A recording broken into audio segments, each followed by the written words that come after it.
Hi there, this is my channel, Jaru Walks. In the year 2024, I will embark on an epic walking journey across the United States. I plan to hike 8,000 miles and to cross the U.S. 3 times, via the Appalachian Trail, Pacific Crest Trail, and Continental Divide Trail. In the hiking world, this is known as a calendar year Triple Crown and has been completed by only a handful of hikers in history. The calendar year Triple Crown has traditionally been completed by jumping within or between the trails throughout the year, primarily to avoid snow, but also to avoid other seasonal hazards such as floods, extreme desert heat, and wildfires. For my attempt, I'm trying to hike each trail on a continuous, unbroken, end-to-end footpath, and to accomplish this, I must hike across all 4 seasons. I will be posting weekly updates along the way, so you can join me for the journey. Wish me luck.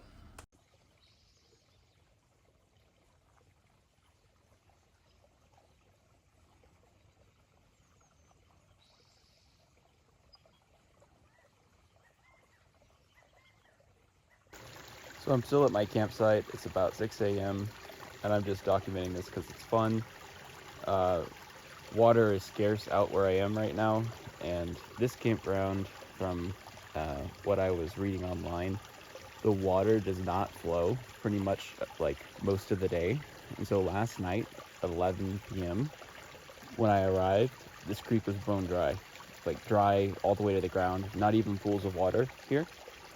And this morning when I woke up at 5:30 a.m., I could hear water, and it was such a strange sound because all night long I didn't hear the water. I'm pretty sure the water started flowing around 5:30 a.m. So from what I read online, by 9 a.m. this creek will be back to dry again. So I'm here just during the narrow few hours that this creek even flows, which is pretty cool.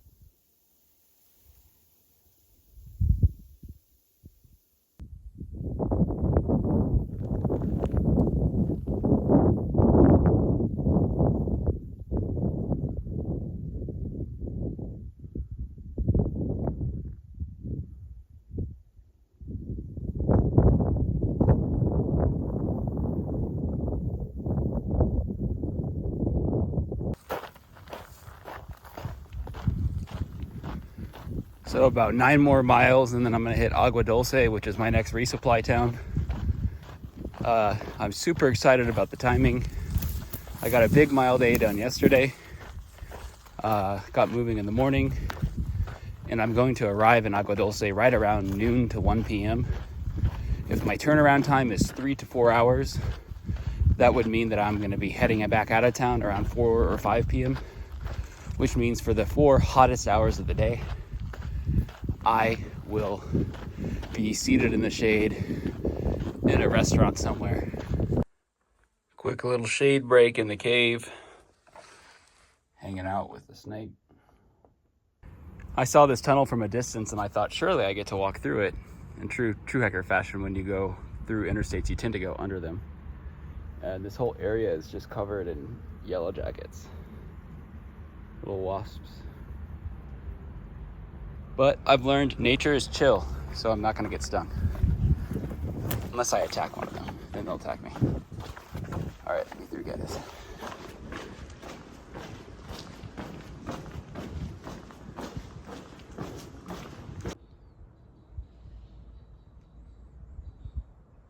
All right, making my way to the hiker oasis. As always, I wonder if anybody will be here. I feel like if anyone watches this video series of my hike and they see how empty all of these places are, they will be confused, because I would imagine if I were here any earlier time of the year, like that's a disco ball, that there would be like 20 people here.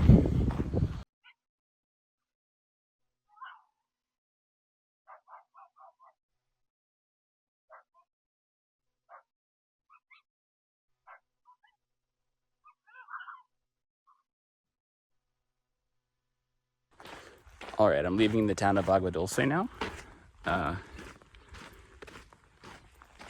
got my laundry completed, took a shower, recharged all my devices, had 2 different meals in town, resupplied all food and water. And all of that took me about 7 hours. I could have done it in about 4 or 5 hours. But the reason for the delay, extra couple of hours, was primarily that I met about 8 hikers in town. So I've officially caught the back end of whatever you might call the hiker season. It's pretty cool to me.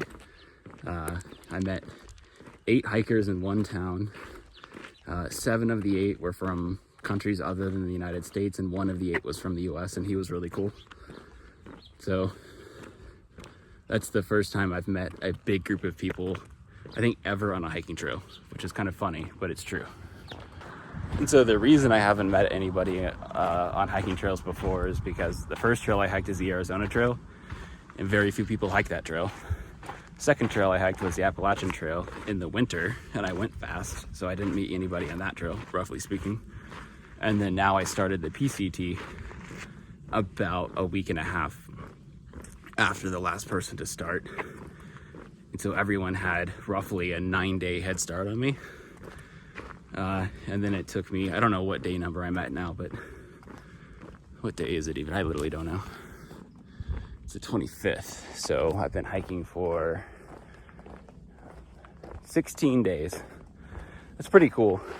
Although I caught my first hiker 3 days ago. So it took me, these people had a 9-day head start on me, and it took me 2 weeks to catch them, roughly. Which, again, it's not a race, but it is cool that it only took me 2 weeks to catch up to people who had a 9-day head start.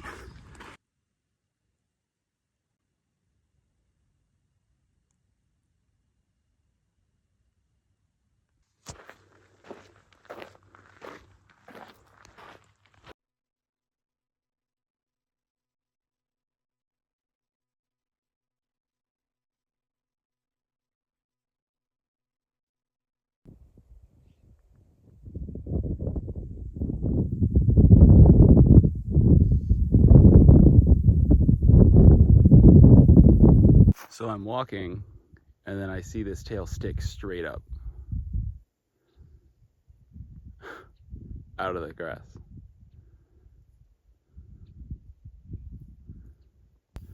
Second skunk, I swear to God, I was 10 feet forward, and it was right there. It's funny because skunks don't like physically attack you, but they'll spray you, or a threat. But even he was chill. He put his tail up to say, dude, I am about to spray you. And I stopped and I stepped back, and he didn't spray. Continuing to demonstrate how chill animals in nature are. Quick recap of today so far. I've come about 10 miles. So I started out at the base of the other side of this ridge line up here. And I came up and over there, and then you zig back and then come down that trail. You can actually see the trail there. Down here and connect, you can see the trail there coming up this ridge. I'm gonna jump over. The trail follows this ridge up. Yeah. And then cuts back to here. So that's 10 miles. It's funny because when you look at it, it doesn't look like 10 miles. It looks like, I don't know. I mean, as the crow flies, that might be 4 miles to that peak over there, maybe 3 miles. If I could run a straight line. But yeah, the trail always takes a longer route, especially on the PCT. Already it's 2 p.m. Well, it's actually 1:40 p.m. I think I'm at mile 20 for the day. And there's a fire station up here on the right that has water, and apparently they'll let you recharge your stuff. So my plan is to maybe take like a 30-minute nap or something and let my stuff recharge, and also get lunch. Check that out.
Just gonna go for it.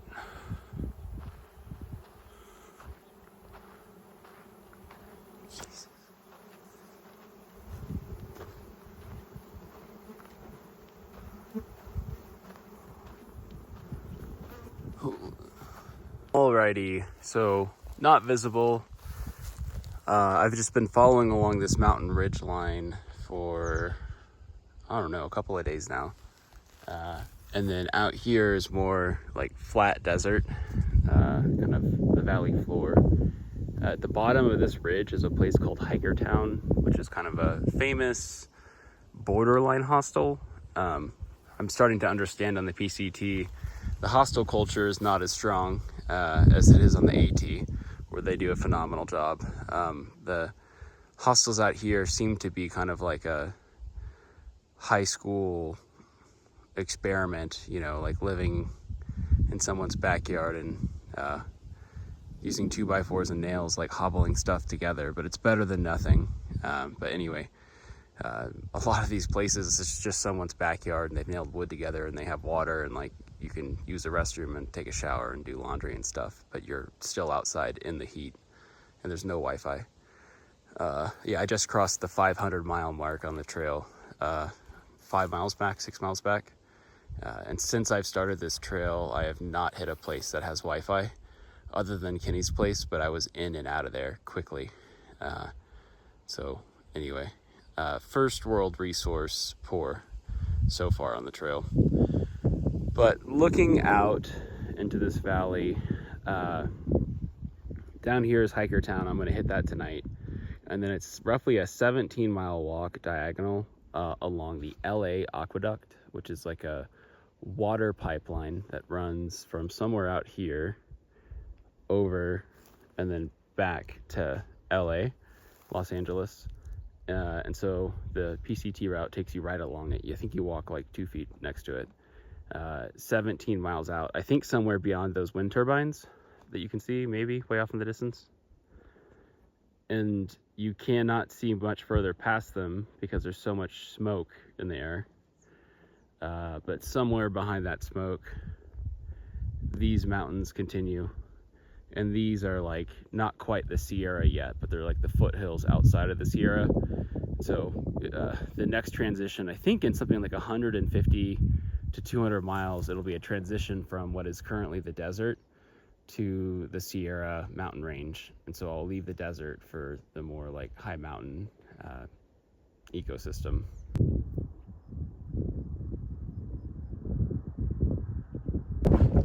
Alrighty, I'm at something like 29 miles for the day.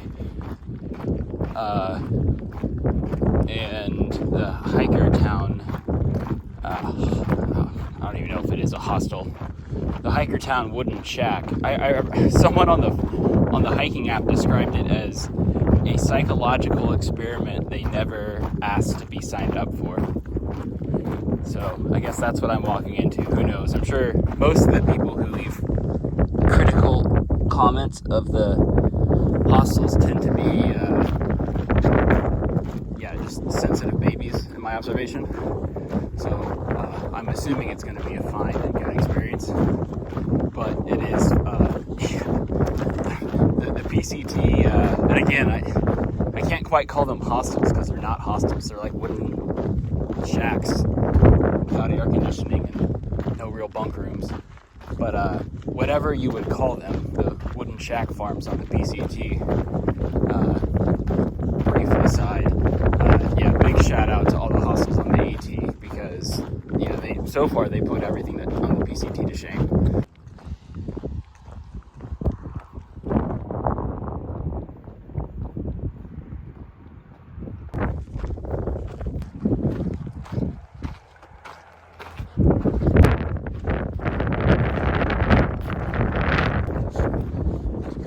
Supplies, City Hall, Doctor. I think these are all places to stay.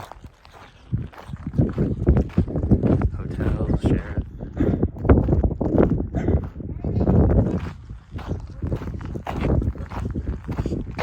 Oh, hello! Hello. Come here. It's okay. Oh.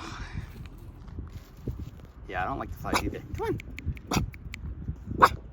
All right, I'm leaving Hiker Town now. I'm gonna give this place a 10 out of 10. I loved it. I didn't stay the night, but Marta, the lady who runs it, is from Guadalajara, Mexico, and she made me 4 burritos, and they just gave me some fruit. Met 2 other hikers who were here from Israel. It was just like stop at like maybe over here. Yeah. Thank you.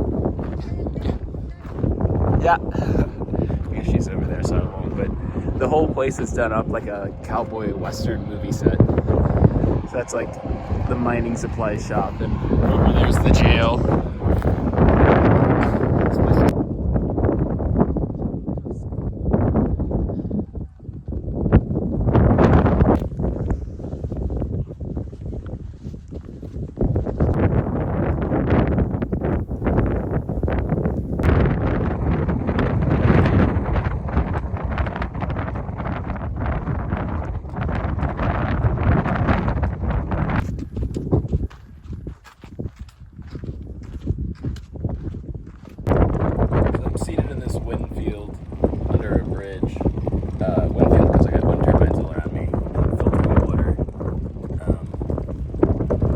There's a water tap back there. It was a 17-mile water carry along the water duct to get to that water tap. So now I'm just sitting in the shade, filtering all of my water. And yeah, so I was looking at the weather in this area, and in roughly like 4 days, it's going to be 110 degrees Fahrenheit. It's also really windy. It's probably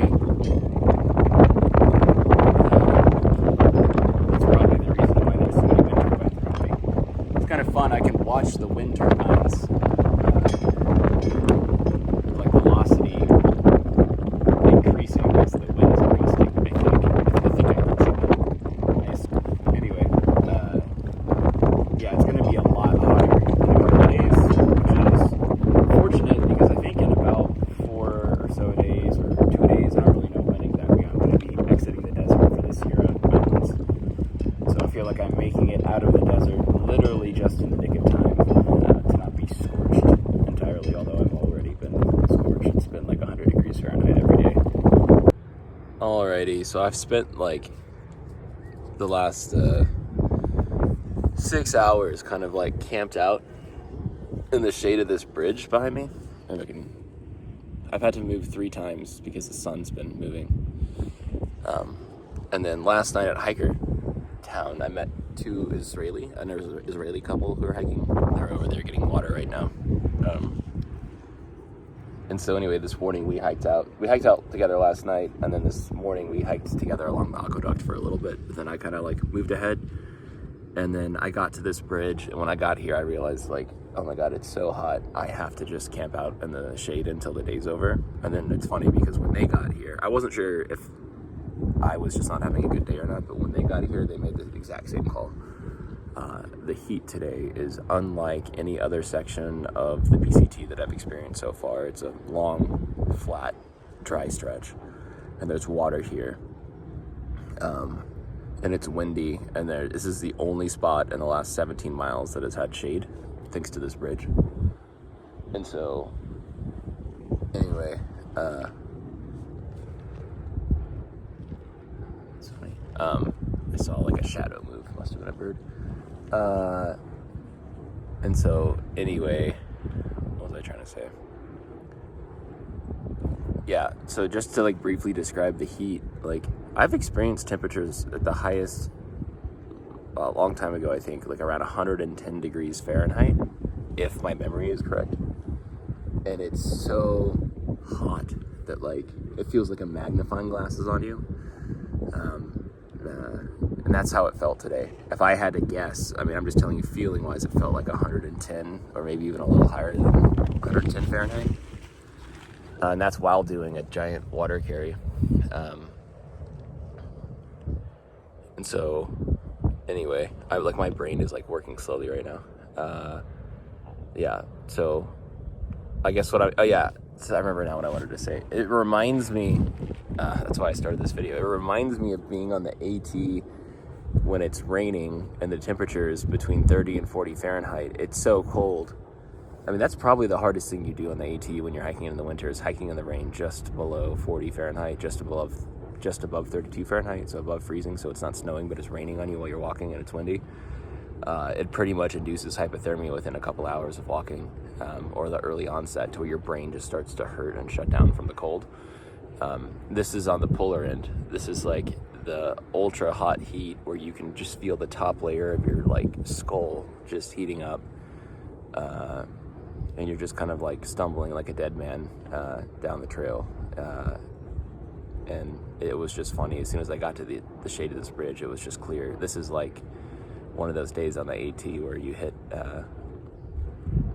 rain when it's cold out, and even though I've been pushing basically 30 miles on average per day, you know, for the last couple of weeks, and I'm so militantly focused on that, there's no way today that could be achieved, because this section is that hot right now.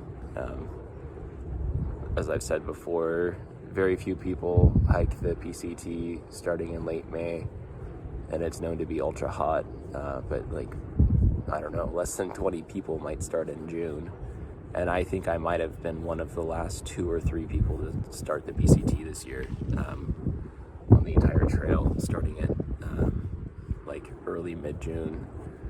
And now I'm still out here, haven't given up, so I'm like one of the few people actually seeing it through, hiking the desert section in June, late June now. So anyway, today has just been crazy hot. It's not even about the temperature, it's just more about the intensity of the sunlight. It's like you feel the radiation of the heat in a different way. It's weird. It's strange. So anyway, my plan is at 7 p.m., which, okay, it's 6:09. That makes me feel good because I have 50 more minutes. I don't have to move. At 7 p.m., I'm going to hike out and up the hill, and at least the sun will be towards setting at that point. And then I'm going to try and get hopefully 10 more miles hiked out until midnight. And then I'm going to camp. And then my goal is to sleep like 2 hours. And then at 2 a.m. to wake up and hike as much of the next day out as I can, because there's an overpass where I have to hitchhike into town or somehow get into town to resupply food. So if I get up ultra early, that'll mean kind of like no sleep, but no sleep is better than hiking in the sun again. So that way I can get most of the miles into town, finish out the day in the early morning light, which is like what I did this morning. I hiked from 6 a.m. to noon. And I think if I do it that way tomorrow, I'll still be hot again before I get into town, but I'll hit another overpass where I can wait and figure out some way to get into town. And then there, I'll resupply, hang out inside somewhere until 5 o'clock or something, you know, or a little later, then head back out and keep moving. But that's the rough plan. But holy cow, today was like crazy hot.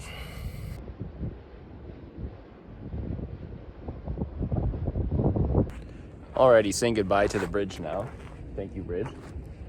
It's 7 p.m. And my plan is to hike, I don't really know how many miles. It's hard to say out here, but maybe until midnight. So however far I can get till midnight, if I'm able to make it till midnight.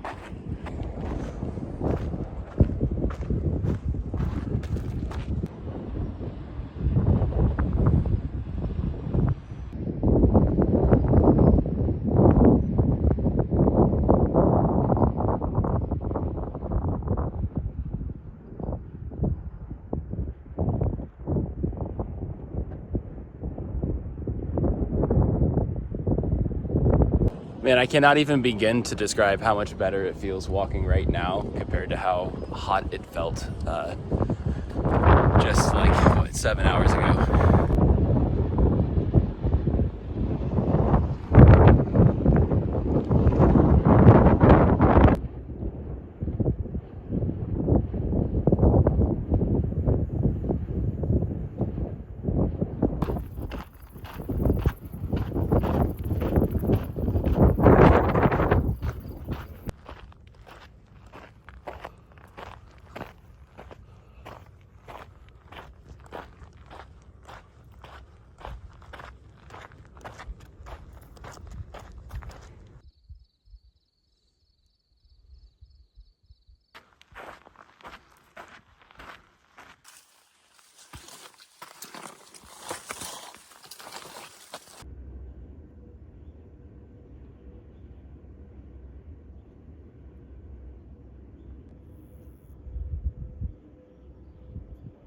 All right, I arrived at the next water cache. I'm just laughing at this chair because it looks like a torture chair to me. Can you imagine if you're just seated in that chair right now in the sun?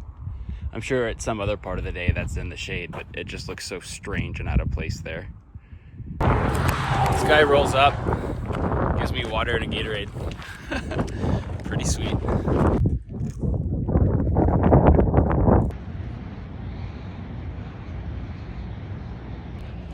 Alrighty, a quick pause in the shade. Yeah, I've gone something like 18 miles today, and I have 4 or 5 more miles to go to make it into Tehachapi. And I just wanted to talk briefly on the topic of like logistics, which I think are interesting. So I'm currently averaging something like 28.5-ish miles per day on my hike, roughly 20 days into the PCT through hike. So that's on the Appalachian Trail. I think I average something like 17.5 miles per day. And then now separately on the PCT, 20 days in on the PCT, I'm averaging something like 29 miles per day, 28.5. And so to accomplish a approximately 30 mile per day average is I think at face value that sounds challenging, but I think that it's even more challenging than most people would realize. As an aside briefly, I'll get questions like, oh, why don't you do your videos this way, or why don't you do things that way? Primarily the reason is because I'm trying to hike a calendar year Triple Crown, and to do that successfully I have to hike an average of something like 30 miles per day on the PCT, or at least that's what I'm shooting for. And so how does one fit in all the things you're asking about while I'm hiking 30 miles per day through the Mojave Desert, up and down mountains? Like, if you really pause and realize, like, when the video stops, I don't just like go into some hotel. I don't just like curl into some bed. Like, when I have some need, I just have to hike through it, right? I think people like do not, so like, let's just like pause for a second and think, okay, to average 30 miles per day, how many miles per day do you walk? So you might think, oh, you just walk 30 miles every single day. No, you don't do that. You hike something like 34, 35, 36, 37 mile days. And then when you hit a town, you hike something like a 20 mile day. And if you hit a town every 4 days, 20 plus 35 plus 35 plus 35, averages out to being something closer to like 30 miles per day. So when you're actually on trail, you're hiking like 30 to 35 mile days. And then when you're in town, you're hiking still 20 miles. But in addition to that, you're spending 3 to 5 hours in town, where you're not dilly-dallying. Every time I hit a town, the goal is necessarily I have to resupply groceries, so food. I need to if I can, do shower and laundry, but let's like put those on the back burner. I would prioritize over shower and laundry sitting in a restaurant for an hour to eat like a meal as maybe a secondary priority. And then I guess even ahead of that, I'm working out of order, but sorry, I'm like sitting in the desert right now. Ahead of that would be getting my electronic devices all recharged, which takes typically 3 to 4 hours. And so think about it. I come into a town, I have to find somewhere that will let me plug my stuff in and let it charge. But while that's charging over 3 or 4 hours, I have to hit a grocery store. I ideally want to get like a meal that's not the 50th in a row Cliff Bar, because that's what I'm eating out here, is stuff that's like Cliff Bars or peanuts and M&Ms. Like, yeah, I could skip a meal in town, but now you want me to go 8 days eating peanuts and Cliff Bars? Like, I have done that, and I will do that, but technically a restaurant meal is not necessary, but you're starting to see the reality. 8 days eating peanuts and Cliff Bars if I miss the restaurant meal. And so when you hit town, you also don't have a car, and you might be, how far away is this interstate coming up from the town? I believe it's something like 7 or 8 miles from the actual town that I'm going to go into. So now I have to arrange a ride. Well, you could try to hitchhike, but that might add on 1 to 2 hours. If you arrive in the nighttime, it's virtually impossible to hitchhike. How else do you get into town? Well, you could try to call a bus to pick you up. I did that, and the next bus doesn't come till 8:45 p.m. So you could pay money for an Uber, but what if there's no Uber out here? And there's no Uber out here, I'll tell you.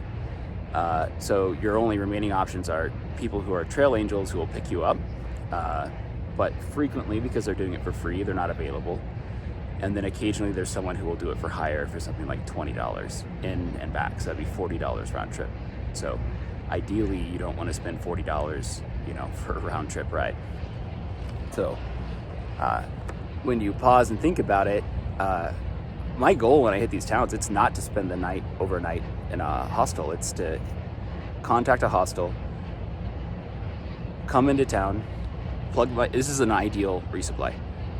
Hostel confirms that I can come in and I'm not going to stay overnight, but they will still let me plug in my devices to recharge electronically, do my laundry, take a shower while the laundry is happening, and then if they have a resupply, I tend to try to resupply through them as a way of saying thank you and spending money there. But usually their resupplies are weak, and so then I have to figure out how to get to a grocery store from there. So then I get to the grocery store, buy all my stuff, and then if there's time, go to a restaurant and have a meal.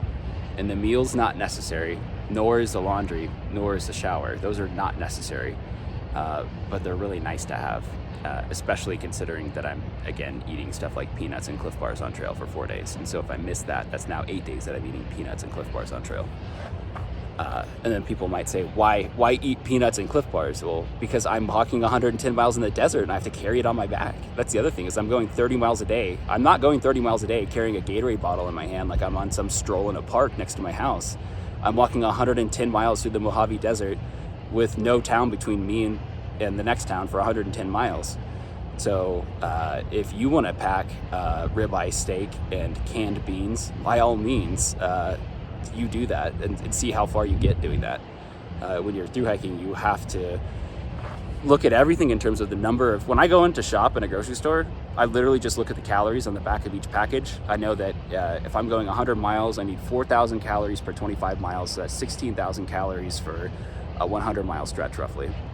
And so I just roll through the grocery store and I just grab stuff, look at the calories, consider the weight, consider the price, and I just throw it in the shopping cart. When I throw it in the shopping cart, I tab up the calories, and once I hit 16,000, if I'm trying to go, for example, 100 miles, I'm good and I'm out of there. And I can resupply in under like 15 or 20 minutes going about it that way. And so anyway, so I can't remember if I mentioned this earlier in the video or not, but I get people who ask me like, did you ever consider doing this or consider doing that? Trust me, down to the T, down to the 9th decimal point, I've considered every which way, every possible way to hike and every possible way to edit my videos. But I think people frequently lose sight of the fact that like I'm not out here just like laughing and like really eager to meet people and go camp with them and sing Kumbaya. Like that's not what this experience is. It's me pushing hard to go try to accomplish an average of 30 miles per day, including the town stops, where the town stop could be a 15-mile day, it could be a 20-mile day. And so, people are always kind of proposing different ideas for how to do things differently. And it's like, okay, well, just seriously think for a moment. I'm trying to move 30 miles per day.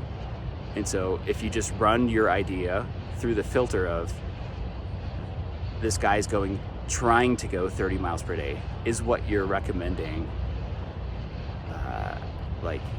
feasible within the parameters of priority numero uno is don't die, and then priority number 2 is move 30 miles per day.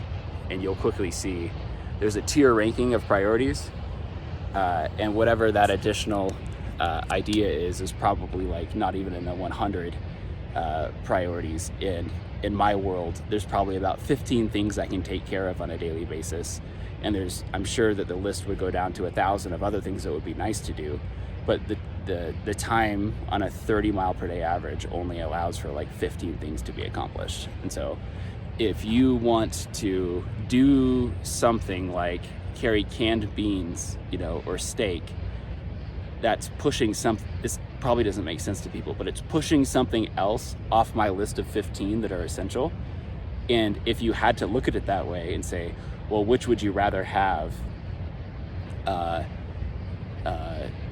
Carry canned beans, and if that comes at the expense of the mental anguish, that marginal mental anguish that carrying those beans on my back inflicts, because let's say that I don't even eat those beans until mile 75. I'm carrying that water weight on my back for 75 miles because beans taste good. As I'm walking through the desert trying to go 30 miles a day, you start to realize, like, you start to see things through my eyes, I think.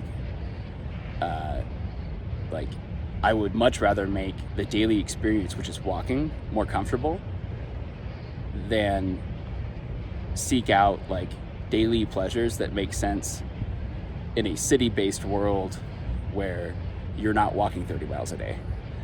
So anyway, I'm just trying to, because it's easy just to watch these videos and to truly lose sight of the fact that I'm walking 30 miles per day in the Mojave Desert up and down mountains somehow. And so I just thought it'd be interesting, because it's hard to even begin to describe like the logistics that go into doing that. It's not just mental toughness. It's not just physical toughness. It's not just good decision making. And it's definitely not planning. Planning has almost no role in this. It's all about like excellent improvisation and day-to-day strategizing. But there's no long-term vision other than my long-term weather windows and knowing that I need to be hitting on a daily basis something like 30 miles per day. And so anyway, I don't know. I think maybe that's interesting for people to like consider, because I get so many questions along the lines of, why don't you do this way instead of that way, the way that you do it? Well, the answer is because I'm trying to move 30 miles a day through the Mojave Desert up and down mountains in the sun. Like, that's the answer. If you think long enough and hard enough about it, you could probably figure out why I'm not doing the thing that you're asking me, is my point. Not to be rude, but just like, there's so many times that I'm asked questions like that, because it's like, I feel like I'm filming, not only am I doing all that, but I'm filming it and I'm editing it and I'm putting videos up while I'm doing all that other stuff. And it's like people don't even like realize what it is that they're seeing. It's like on some level they think that I just walk for like 6 hours a day, and then like every 2 or 3 days I spend like an entire day in a town. But that's like, if just for perspective, from the day that I started, which was January 23rd this year, and when I looked at the math, I needed to average something like 21 miles per day every single day for the rest of the year if I finished on December 31st at the end of the year. So just think about that. Like, it's technically possible, but you have to be logistically perfect. There's very little room for getting sick. There's very little room for having a physical injury like rolling your ankle. There's very little margin.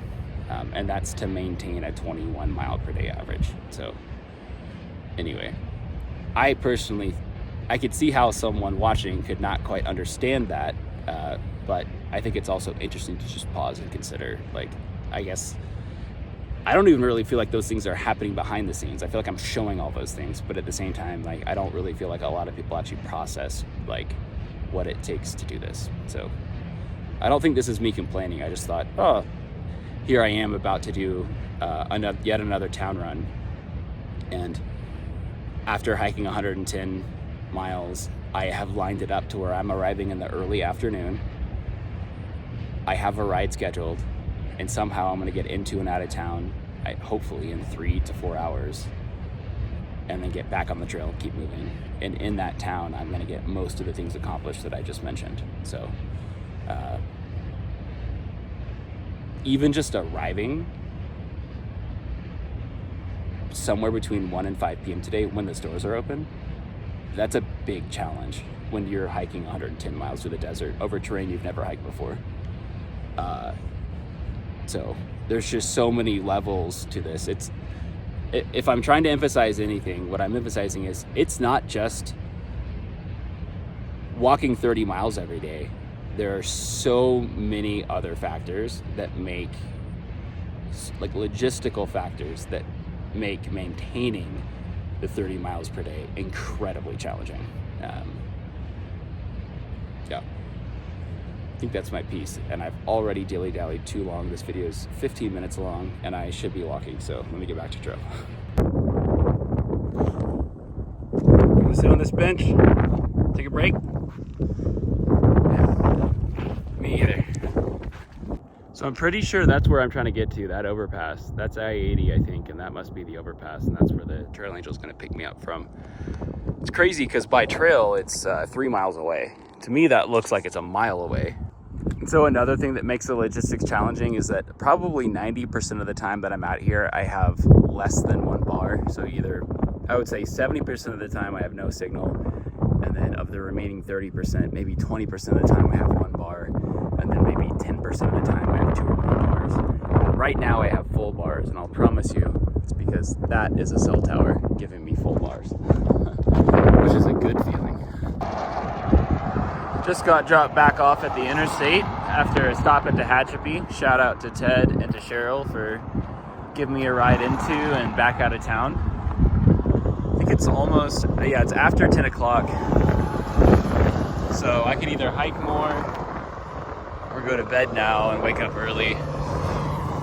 Haven't really decided which I want to do yet, but odds are I'll probably just go to bed as soon as I find a good place to sleep.